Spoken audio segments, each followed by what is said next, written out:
আরে আরে বৃষ্টিতে ভিজে সবাই তো দেখছি গরম গরম খিচুড়ি পাপড় ভাজা খাচ্ছে। সোনারে তোল তোল তোল, সব ভিজে গেল রে।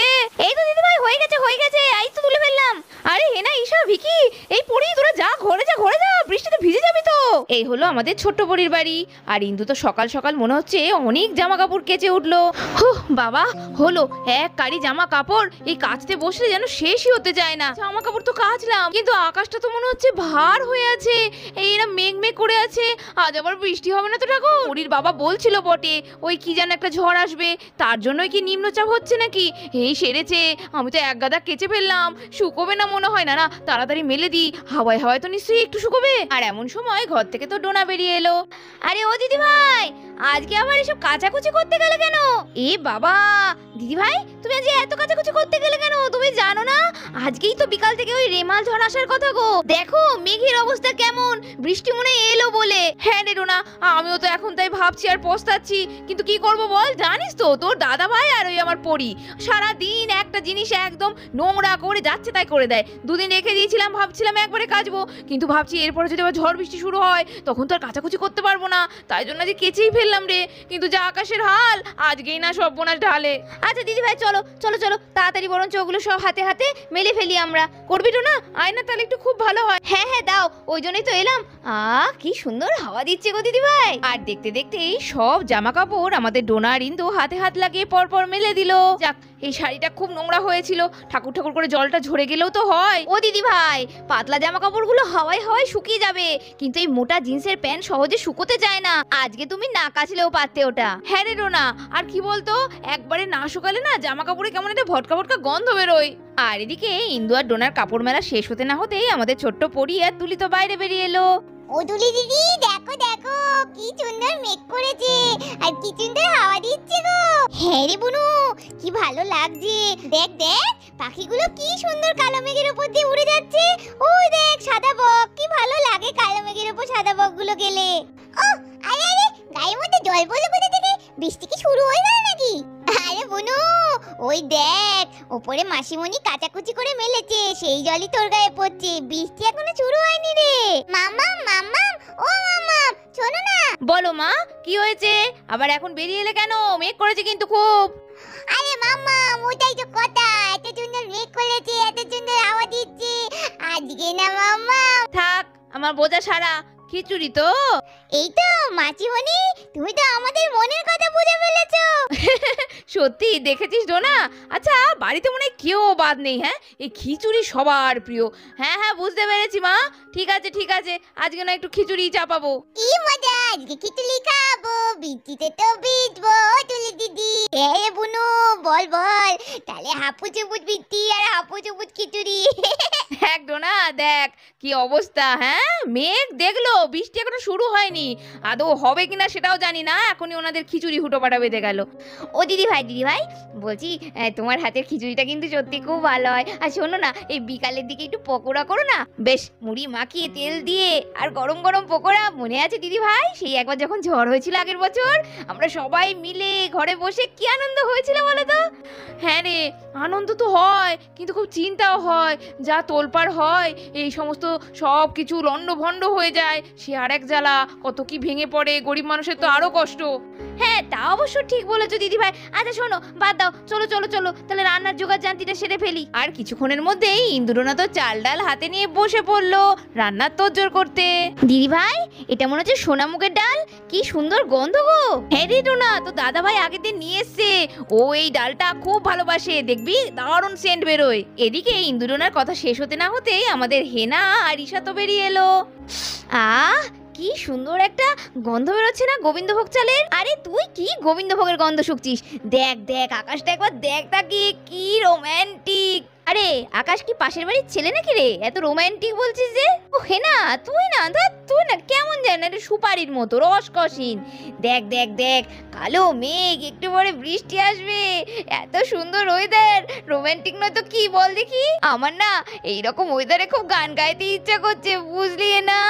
হ্যাঁ হ্যাঁ, তাহলে দাঁড়িয়ে আছিস কেন, গানটা গেয়েই ফেল। ও তুই না, তোর যে কখন কোনটা ইচ্ছা করে আর কোনটা ইচ্ছা করে না, আমি সেটাই এতদিনে বুঝতে পারলাম না। ও বাবা, তোর সঙ্গে না কথা বলে পারবো না। এই শোন না, এইরকম ওয়েদারে ভিকিদাকে ডাক না। এই শোন, নিজের হয় না আবার শঙ্করীকে ডাকে। চুপ কর তো। ভিকিদা এখন ব্যস্ত আছে কি না আছে আমি ফোন করে সাথে সাথে রাখতে যাবো কোন দুঃখে রে? চুপ কর। সব বুঝি, হ্যাঁ, ভিকিদার জন্য নয়, আসল জন তো ওই রনি। আরে দিদি ভাই, এ দিদি, খুব মনে হচ্ছে রান্নার তোরজোর। খিচুড়ি নাকি রে? হ্যাঁ রে না, এই দেখ না, ঠান্ডা ঠান্ডা ওয়েদার, তার মধ্যে সুন্দর হাওয়া দিচ্ছে। আর এই যে আমার মহারানীরা, এনারা তো বলে দিল সঙ্গে সঙ্গে অর্ডার, মাম্মাম খিচুড়ি করতে হবে, খিচুড়ি খাবো। এই তো পরি একদম ঠিক আছে। হেনা মাসিমণিও খিচুড়ি খেতে খুব ভালোবাসে, জানিস তো পরি? খুব আনন্দ হবে আজকে, বুঝলি? এই দিদি দিদি বলছি, শোন না, পাঁপড় ভাজা করবি তো রে? হ্যাঁ, সে আর জানি না, সেই ছোট থেকেই তো তোর তো আবার রাগ হলেও পাঁপড় ভাজা খাস, হাসি পেলেও পাঁপড় ভাজা তো তোর সব কিছুতেই। এ কি দিদি ভাই, এ কি বলছো তুমি? ও বুঝি রাগ হলে পাঁপড় ভাজা খায়? হাই কপাল। আচ্ছা ঈশা, তুই আর কি কি করিস বল দেখি? এই চুপ কর তো, ওরকম করে বলবি না। আমার রাগ হলে আমি চিরকালই একটু মচমচ করে বেশি পাঁপড় ভাজা খাই। আরে রাগ হলে তো আমরা না খেয়ে থাকি, আর তুই রাগ হলে পাঁপড় ভাজা খাস? আসলে কি বলতো হেনা, রাগ হলে না যার উপর রাগ হয় মনে হয় তার মাথাটা কড়মড় করে চিবিয়ে খেয়ে নি, কিন্তু তাকে তো আর পায় না, সেই জন্য ওই রাগটা মেটানোর জন্য পাঁপড় চিবায়। বাহ, দারুণ ব্যাপার। এরম করে যদি রাগ কমানো যায় তাহলে আমিও চেষ্টা করে দেখতে পারি। আর এদিকে ইন্দু তো গরম গরম খিচুড়ি প্রায় করে ফেলেছে, সঙ্গে গরম গরম পাঁপড় ভাজা। আর আমাদের হেনা রানী, ঈশা রানী তো আগেই বসে পড়েছে খাওয়ার জন্য। আর আমাদের ক্ষুদে সদস্য মানে পরি, তুলি, ডোডো, রায় সবাই লাইন করে বসে পড়েছে খিচুড়ি খাওয়ার জন্য। ও মামা, মামাম গো, খিচুড়িটা তাড়াতাড়ি দাও, দেখো কত জোরে জোরে হাওয়া দিচ্ছে, এক্ষুনি তো বৃষ্টি চলে আসবে গো, ঝড় উঠলে তো বাইরে আর খেতেই পাবো না। বুনু রে, জানিস তো আজকে বিকালের দিকে শুনছিলাম সেই ঝড় আসবে, ভয়ঙ্কর ঝড়, বাপরে বাপ, মনে আছে? আগেবার সব লন্ডভন্ড হয়ে গিয়েছিল, উড়ে গিয়েছিল, ওই জন্যই জোরে জোরে হাওয়া দিচ্ছে রে। ঝড় উঠে গেলে এখানে বসে আর খেতে পারবো না, চল চল তাড়াতাড়ি খেতে দিতে বল মাসিমণিকে। ওরে বাবা, ওরে বাবা, ঝড় উঠছে, জল উঠবে বলছে দিদি। মেঘ চমকাচ্ছে, মেঘ চমকাবে তো, বিদ্যুৎ চমকাবে না বাবা, আমি চলে যাই। মামা মামা মামা, ভয় ভয় ভয় ভয়। কি হলো বাবা, কি হয়েছে? ভয় কি? ওই যে আবা আবা, ওই যে আবা, মেঘ চমকাবে, ভয় ভয় ভয় মামা, ভয়। এ মা, তুই এত ভীতু ডোডো? দেখ তো রাইকে, দেখ তো চুপটি করে বসে আছে, খিচুড়ি খাবি না বাবা? ওরম বললে হয়? আরে ঝড় আসে এখনো অনেক দেরি। এইটো না, বলছি ডোডো আর রাইকে তাহলে খেতে দিয়ে দি নাকি? ওরা কি খেতে পারবে বাইরে বসে পরিদের সঙ্গে? পাগল হয়েছো দিদি ভাই, একেই কিছু শুকোচ্ছে না, আর ওদের দিলে তো সারা জামা প্যান্ট মাখাবে, আমাকে আবার কাচাকুচি করতে হবে। না না, আমি ওদেরটা ঘরে নিয়ে চলে গিয়ে ওদের মাখিয়ে খাই দেবো।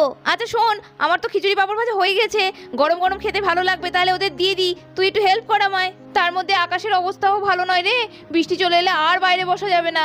আর সবাই মিলে মেঘলা ওয়েদারে খিচুড়ি আর পাঁপড় ভাজা খেতে বসে পড়লো। আর এদিকে গরম গরম খিচুড়ি ইন্দু তো দিতে লাগলো সবাইকে, এই নে পেট ভরে খাবি কিন্তু। আর কিছুক্ষণের মধ্যেই সবাই মিলে খিচুড়ি খেতে শুরু করে দিল। যেই না হেনা খেতে যাবে এমন সময় তো আমাদের হিরো ভিকি বাড়িতে এসে হাজির। বাহ বাহ, চমৎকার, বলা নেই কওয়া নেই, বাড়িতে কি সুন্দর খাওয়া দাওয়ার অ্যারেঞ্জমেন্ট, মেঘলা দিনে বাড়িতে সবাই মিলে খিচুড়ি আর পাঁপড় ভাজা আনন্দ করে খাওয়া হচ্ছে। হ্যাঁ, আর এই ভিকিকে সবাই মিলে ভুলে গেল। আচ্ছা বৌদি ভাই, বাকি সবাই নাই ভুলে যেতে পারে, তোমার কাছে কিন্তু আমি এটা আশা করিনি। হ্যাঁ, অন্ততপক্ষে তোমার আমাকে বলা উচিত ছিল। আরে ভিকি, এ তো সামান্য একটু খিচুড়ি আর পাঁপড় ভাজা করেছি গো, তুমি জামাই মানুষ, তোমাকে কি এই দিয়ে খেতে দেওয়ার জন্য নেমন্তন্ন করা যায় গো? ছাড়ো তো বৌদি ভাই, ডাক্তার মানুষ এমন ঢং করে না সব সময়, বাপ রে বাপ। আচ্ছা হেনা, এটা কিন্তু তোমার কাছ থেকে আমি আশা করিনি। হ্যাঁ, আমি ঢং করছি? তুমি জানো না আমি খিচুড়ি খেতে কত ভালোবাসি, আর তুমি আমাকে না দিয়ে ওরকম এত খিচুড়ি নিয়ে তুমি বসেছো গিলতে। দেখলি তো কি হলো, তখন বলেছিলাম তোকে। ও বিকিদা, আমাকে একদম দোষ দেবেন না, আমি হেনাকে অনেকক্ষণ আগে বলেছিলাম যে বাড়িতে খিচুড়ি হচ্ছে, তুই ভিকিদাকে ফোন করে একটু ডাক। এই ঈশা শোন, তোর না সব ব্যাপারে একটু বেশি নাক গলানো, বল রনিকে ডাকার জন্য এসব বলেছিলি, মনে হচ্ছে না বাড়িতে পোলাও মাংস হচ্ছে, হচ্ছে তো একটু খিচুড়ি বাবা। ও আজকাল এই ব্যাপার নাকি? আমার কথা কেউ মনে করিয়ে দিল, আমাকে কেউ ডাকতে চায় না। আচ্ছা ঠিক আছে, তোমরা যখন আমাকে বলোইনি তাহলে তোমরা তো আমাকে চেনোই যে ভিকি কেমন মানুষ, তবে যখন চলে এসেছি তখন তো আমাকে এখানে খেয়েই যেতে হবে। আচ্ছা সরো সরো সরো দেখি তো। আর এই বলে ভিকি তো হেনার জায়গায় গিয়ে বসে পড়লো, আর ওর হাতের প্লেটটা টুক করে নিয়ে খেতে শুরু করে দিল। আরে আরে, এটা কি হলো? হ্যাঁ, আমি খেতে যাচ্ছিলাম আর আমার খাওয়ার থালাটা আপনি নিয়ে নিলেন কেন?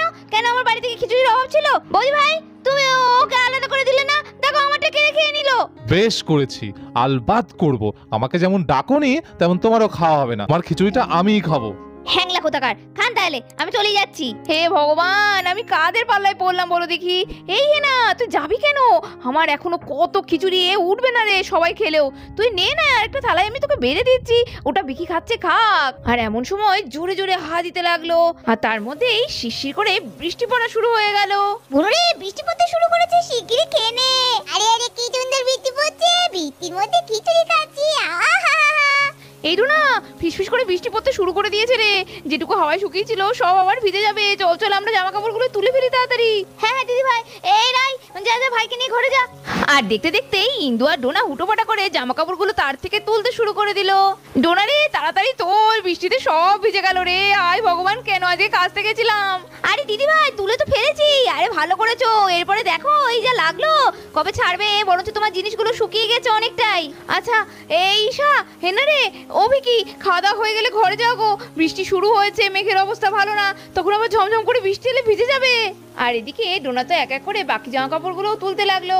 ইন্দু আস্তে আস্তে সব শাড়িগুলো টেনে নিয়ে নিল। ইস, কি মেঘ করেছে রে। আস্তে আস্তে মেঘটা যেন আরো কালো হচ্ছে। এ বাবা, ঝড়টা কি আজকেই শুরু হয়ে যাবে নাকি? হ্যাঁ বৌদি ভাই, আমি যা খবরে আপডেট দেখলাম তাতে আজকে সন্ধ্যে থেকে রাতের মধ্যেই ঝড়টা চলে আসবে এখানে।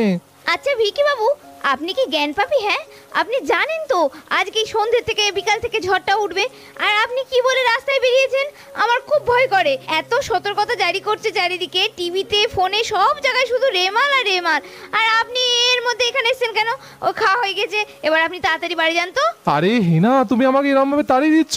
আরে ঝড় উঠলে কি হয়েছে, এখানে থেকে যাব। এটা কি আমার বাড়ি নয় নাকি? একদম ঠিক কথা বলেছো ভিকি। এই হেনা, হ্যাঁ তুই কেমন করছিস রে? ও যদি আমাদের বাড়ি থাকে তাহলে ক্ষতি কি? বরঞ্চ আমাদের ভালোই হবে ঝড় বৃষ্টির মধ্যে। ভিকি, থেকে যাও থেকে যাও, আজকে বিকালে মুড়ি পকোড়া সব কিছু হবে। আরে বৌদি ভাই, বলছো কি? সন্ধ্যের সময় পকোড়া ভাজা আর মুড়ি, আহা, তাহলে তো আমাকে থেকে যেতেই হবে। এই না হলে আমার শ্বশুর বাড়ি। আচ্ছা ঠিক আছে ঠিক আছে, চলো চলো, বৃষ্টি চলে এসেছে, জোরে শুরু হলে ভিজে যাবে, তাহলে আর পকোড়া খেতে হবে না, ঘরে গিয়ে বসবে, চলো সব কথা হবে। তো বন্ধুরা, দেখতেই তো পাচ্ছ পরিদের এখানে বৃষ্টি অলরেডি শুরু হয়ে গেছে, কিন্তু রেমাল তো এখনো এসে পৌঁছায়নি, তাই ঝড় এখনো বাকি আছে। তাই এপিসোডগুলো কিন্তু মিস করো না, দেখতে থাকো তোমাদের সবার প্রিয় টাইনি ভিলেজ স্টোরি। আর সাবস্ক্রাইব করে দাও। আজকের মতো এখানে শেষ করছি, টাটা।